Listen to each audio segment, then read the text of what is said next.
दोस्तों आज का प्रसंग बहुत ही मार्मिक है। आज का प्रसंग सुनने के बाद में निश्चित ही आपकी आंखों में आंसू आ जाएंगे। दोस्तों आज का प्रसंग है लक्ष्मण के जीवन का वो राज जिसे भगवान श्री राम स्वयं भी नहीं जानते थे। दोस्तों देखिए, लक्ष्मण जी ने वनवास के काल में न तो 14 वर्ष तक भोजन किया था और न ही 14 वर्ष तक वो सोए थे। आखिर इसके पीछे वो कारण क्या था, वो रहस्य क्या था जो कि लक्ष्मण जी ने न 14 वर्ष तक भोजन किया और न ही 14 वर्ष तक वो सोए। तो दोस्तों वीडियो शुरू करने से पहले मेरा आपसे एक निवेदन है, यदि आपने हमारा चैनल सब्सक्राइब नहीं किया है तो प्लीज चैनल को अभी सब्सक्राइब कर लें, क्योंकि आपका एक सब्सक्राइब हमारे लिए बहुत ही महत्व रखता है। तो आ जाइए दोस्तों गौर करते हैं।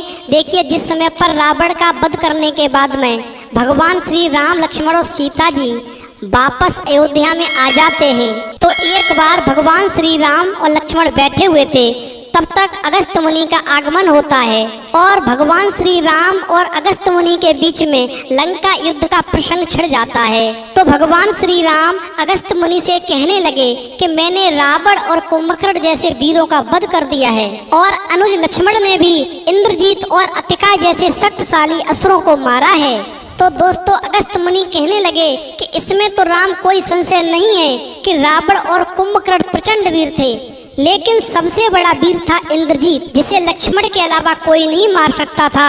उसका वध लक्ष्मण ने ही किया है। दोस्तों जब अगस्त्य मुनि ने लक्ष्मण जी की बड़ाई भगवान श्री राम के सामने की तो भगवान श्री राम को बहुत ही प्रसन्नता महसूस हुई अपने अनुज लक्ष्मण जी की बड़ाई को सुन करके। लेकिन मन में एक अचंभा सा भी हुआ कि अगस्त्य मुनि ने कहा था कि लक्ष्मण के अलावा इंद्रजीत को कोई नहीं मार सकता था। तो भगवान श्री राम ने अगस्त्य मुनि से कहा, ऐसा क्यों? जो केवल लक्ष्मण ही इंद्रजीत का वध कर सकते थे, उनके अलावा कोई भी उसका वध नहीं कर सकता था। दोस्तों अगस्त्य मुनि भगवान श्री राम से कहने लगे, प्रभु इंद्रजीत को वरदान मिला हुआ था कि उसका वध वही कर सकता है जो 14 वर्षों तक न सोया हो न उसने भोजन ग्रहण किया हो, और ऐसे केवल लक्ष्मण ही थे जिन्होंने 14 वर्ष के वनवास के काल में न तो सोए थे और न ही भोजन ग्रहण किया था। दोस्तों अगस्त्य मुनि की बात सुनकर भगवान श्री राम अचंभे में पड़ जाते हैं और कहने लगते हैं, लक्ष्मण ये मैं क्या सुन रहा हूँ? मैं तो तुम्हें प्रतिदिन भोजन देता था, क्योंकि जो भी भोजन आता था उस भोजन के 3 हिस्से हुआ करते थे और एक हिस्सा मैं प्रतिदिन तुम्हारे पास भेजता था। और मैं सुन रहा हूँ कि तुमने 14 वर्षों तक भोजन ही नहीं किया, इसके पीछे क्या राज है? जरा मुझे भी बताओ, मैं भी जानना चाहता हूँ कि तुमने 14 वर्षों तक भोजन किया या नहीं किया। यदि नहीं किया तो क्यों नहीं किया? और जो भोजन मैं तुम्हें देता था ग्रहण करने के लिए, वो भोजन फिर कहाँ जाता था? दोस्तों अगस्त्य मुनि कहने लगे, यदि प्रभु आपको मेरी बात पर भरोसा नहीं है तो ये सारी बात आप लक्ष्मण जी से ही पूछ लो, ये आपको सत्य बताएंगे तो शायद आपको इनकी बात पर भरोसा हो जाएगा। दोस्तों भगवान श्री राम कहने लगे, ठीक है लक्ष्मण, अब तुम ही बताओ तुमने 14 वर्षों तक भोजन क्यों नहीं किया? दोस्तों भगवान श्री राम की बात को सुनने के बाद में लक्ष्मण जी कहने लगे, भैया यदि आप जानना चाहते हैं तो सुनो।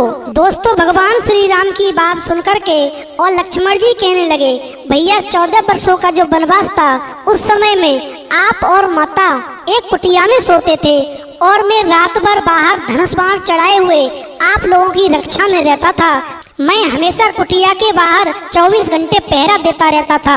एक बार निंद्रा देवी ने मेरी आंखों को सताने की कोशिश की तो मैंने उसको बाणों से भेद दिया, तो निंद्रा ने हार मान ली और मुझसे कहा, ठीक है आज के बाद में मैं आपके पास भटकूंगी भी नहीं और मैं आपके हिस्से की नींद किसी और को दे दूंगा। तो मैंने निंद्रा देवी से कहा, आप मेरे हिस्से की नींद मेरी पत्नी उर्मिला को दे दो। दोस्तों इसी वजह से उर्मिला वनवास के 14 वर्षों के समय में हमेशा सोती रही। दोस्तों लक्ष्मण जी कहने लगे, भैया जब भी मैं फल फूल लेकर के आता था तो आप उसके 3 भाग किया करते थे। आप एक भाग मुझे देकर के कहते थे, लक्ष्मण लो इन फलों को रख लो। आपने कभी फल खाने को नहीं कहा, फिर मैं बिना आपकी आज्ञा के उन्हें कैसे खाता? भैया मैंने तो उन फलों को आज भी संभाल के रखा हुआ है। तो भगवान श्री राम कहने लगे, लक्ष्मण यदि तुमने वो फल रखे हैं तो वो फल है कहाँ? दोस्तों लक्ष्मण जी कहने लगे, वो सारे फल चित्रकूट की उस कुटिया में है जहाँ पर मैं उनको रखता था। यदि आपकी आज्ञा हो तो मैं सारे फल यहाँ पर लेकर आ सकता हूँ। भगवान श्री राम कहने लगे, ठीक है लक्ष्मण, यदि तुमने वास्तव में वो फल नहीं खाए हैं, यदि वो फल रखे हुए हैं तो तुम मुझे वो फल दिखाओ कहाँ पर है। दोस्तों भगवान श्री राम की आज्ञा पाने के बाद में लक्ष्मण जी ने उन सारे फलों को कुटिया से निकाल करके और दरबार में ला करके रख दिया।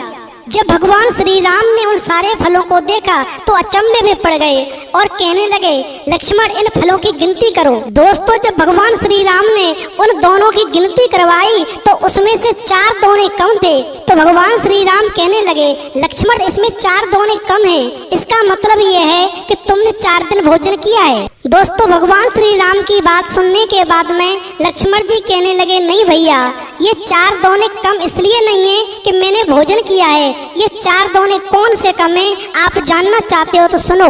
तो दोस्तों लक्ष्मण जी कहने लगे, देखिए भैया, जिस दिन वन के लिए हम लोग गए थे वो दिन सुबह का था और आपने उस दिन सारे दिन भोजन नहीं किया था। तो जब भोजन आपने नहीं किया तो आपने भी मुझे दोना नहीं दिया, और जब आपने मुझे दोना नहीं दिया तो फिर मैं उस दोने को संभाल के कैसे रखता? पहला दोना वो कम है। अब भैया दूसरे दोने के बारे में सुनो। जब आप चित्रकूट में थे तो मैं आपके चरणों की सेवा में था, और भैया भरत जिस समय पर आपसे मिलने के लिए आए थे और उन्होंने पिताजी की मृत्यु का समाचार जब आपको दिया था, और आप पिताजी की मृत्यु का समाचार सुनने के बाद में आप दुख में इतने लिप्त हो गए थे कि उस दिन सारे समय आपने भोजन नहीं किया। जब आपने भोजन नहीं किया तो आपने दोना मुझे भी नहीं दिया, और जब दोना आपने मुझे नहीं दिया तो फिर मैं उस दोने को संभाल के कैसे रखता?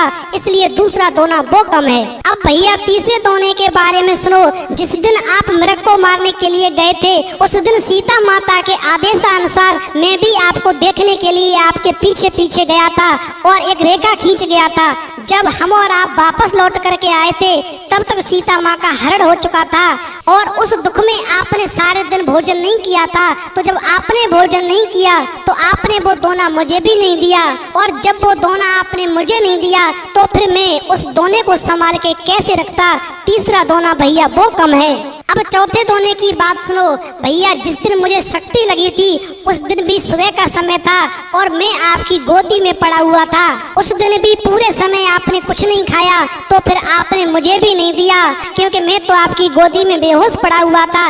तो फिर भैया मैं उस दोने को संभाल के कैसे रखता? चौथा दोना वो कम है। दोस्तों 14 वर्षों के काल में दोने 4 कम नहीं थे दोस्तों, दोने 7 कम थे।